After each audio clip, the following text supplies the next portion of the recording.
people would always look at us and stare and point, and you know, some kids tried to spit on us. We were called all kinds of names, but the Japanese are doing that because we were American, we were foreign to them. So we kind of accepted that, you know, this is their country, and okay, we are American and we do look different, so people are going to stare, and it's natural for that to happen and call us different names. I cried a lot of times, and I tried as much as possible to be more like them so they would accept me. And so a lot of times I just kind of denied that, you know, I was dark-skinned or whatever, and different from them. One day, though, we were watching TV, my brother and I, and there were black people on TV, and my father was sitting down with us, and we pointed to the TV and started laughing and said, "Oh, gaijin, gaijin," which is like foreigner. So, you know, he was kind of in shock, I think, at that point, because my brother and I didn't realize we too were, you know, African American, and that was a trait in us. So he kind of panicked, and I think at that point is when he realized he has to move his children out of Japan and back to the States to kind of find ourselves, our other half, so to speak. And then we moved to the States, and that's when I think the real trouble for me began, where, you know, the American kids were supposed to accept me as opposed to the Japanese kids, but they still weren't accepting because I moved to a white community. And so I didn't realize the hatred towards blacks that Americans had, and that was just really shocking for me. I just felt like, I think at that point, I wasn't going to fit in anywhere, you know, regardless of where I was.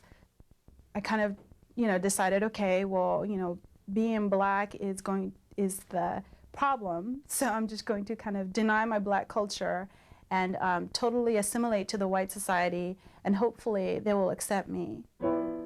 In America, the next generation of intercultural children struggled not for a place in American society, but to understand how racial perception would determine that place. When I was getting picked on for being Japanese, I was always it was stunned. I was stunned because I kept thinking, but I feel white. I feel white inside. How can the, you know, I do all the same things these other kids do. How can they see that why am I different? But of course, like I said, when I reached 7, somehow then I realized, well, it's because I look different. It's an external thing. It's not what you feel inside somehow. It was different being viewed as Asian in a pool of exclusively pretty much Caucasian students. And Sumner at that time, we're talking about 1965, was, the community was not integrated. It was later, you know, as I grew older, where I started to feel different. By the time I got to high school, I tried to shed the Asian side of me. I tried to just forget that ever was there, but there was a constant reminder in that my brother was, his nickname in high school was Chopper, which was in reference to, it was in reference to Chinese chop suey, having nothing to do with his Japanese heritage, and I was Little Chopper. Because we always sat alphabetically, I was at the very end of the room, and the teacher asked everybody to go around the room and say what their backgrounds, and I don't know exactly how it was phrased, it was your nationality or what, but, you know, came to me, it was my turn, and I said, my mother's Japanese and my father's American. And the teacher wanted to know exactly what did I mean by American.